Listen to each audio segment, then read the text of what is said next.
ఇప్పుడు MP elections వస్తున్నాయి కదన్నా, మీరు ఇప్పుడు ఎవరికి వేస్తారు అన్న? మీరు మేమైతే ఫస్ట్ నుంచి కేసీఆర్కి వేసినాం, ఇప్పుడు కూడా కేసీఆర్కి ఉన్నాం, ఉన్నంత వరకు కేసీఆర్కి ఉంటాం. కేసీఆర్కే ఓటేస్తారు. మీకు ఇప్పుడు మన హైదరాబాద్లో చూసుకున్నట్లయితే, ఇప్పుడు హైదరాబాద్ కిందకి వస్తుంది ఇది. హైదరాబాద్లో చూసుకున్నట్లయితే మెయిన్గా ఎంఐఎం పార్టీ ఇక్కడ గత 45 సంవత్సరాల నుంచి వస్తుందన్న, వాళ్ళే గెలిచే ఛాయిస్ ఉందని చెప్పి చాలా వరకు అంటారు. మీ బీఆర్ఎస్కు ఓటేస్తుంటున్నావు కదా, ఎంత పర్సెంట్ వచ్చే అవకాశాలు ఉన్నాయండి? మేము ఎప్పుడు మా పార్టీకి 100% చెప్తాం, 100% రావాలి, 100% చెప్తాం. మా పార్టీ కదా, ఇక ఏ పార్టీ వస్తామని చెప్పలేం, కానీ బీఆర్ఎస్ మొత్తం పక్క రావాలని మేము కోరుకుంటున్నాం. ఎన్ని ఓట్లు వస్తాయని అనుకుంటున్నాను మీరు? ఇక ఎన్ని అని చెప్పలేం, మేమైతే మా పార్టీ రావాలని చెప్తాం, ఇన్ని ఓట్లని కాదు, మొత్తం మా పార్టీ రావాలి, ఎక్కడి నుంచి కానీ మన పార్టీ రావాలి, కేసీఆర్ రావాలి, తెలంగాణ పార్టీ రావాలని కోరుకుంటున్నాం. అంటే కేసీఆర్ రావాలని చెప్పేసి అంటున్నావు. ఇప్పుడు రేవంత్ రెడ్డి పాలన ఎట్లా అనిపిస్తుంది అన్న మీకు?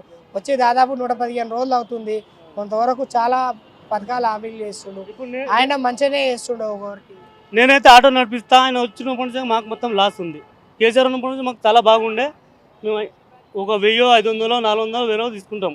కానీ ఇప్పుడు ఒక కస్టమర్ కూడా ఆటో ఎక్కలేడు. ఇప్పుడు బస్సు ఫ్రీ అంటున్నారు, లేడీస్ అయితే ఒక్కరు కూడా ఎక్కలేరు. ఇప్పుడు మా ఆటో నుంచి ఉంది, నేను పొద్దున్న నుంచి ఒక 300 చేసిన అనుకో, ఆటో కిరా 250. ఇక 50 రూపాయలు ఏమొస్తుంది? ఏం చేయలేము. కేసీఆర్ ఉన్నప్పుడు అయితే మంచి బాగానే ఉంది, డైలీ 1000 రూపాయలు 1500 తీసుకొని పోతున్నాం, అన్నీ చేస్తున్నాం. ఇప్పుడు కాంగ్రెస్ పార్టీ వచ్చినప్పుడు అయితే ఏం లేదు అసలు.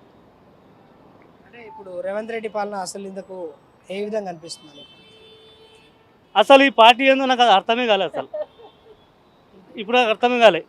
కేసీఆర్ ఉన్నప్పుడు డైలీ ఒక కొత్త రకాలు కొత్త ఇవి వస్తుండే, కానీ ఈ పార్టీ వచ్చినప్పుడు మాకు ఏం ఉండాలన్నా పోవాలన్నా ఏం చేయాలా అసలు అర్థమే అవుతలేదు. మొత్తం చెప్తున్నాం కదా, డైలీ 1000 రూపాయలు 1500 తీసుకుపోయేటోళ్ళము, 300, 200 కూడా తీసుకుపోతలేము, ఏం లేదు అసలు.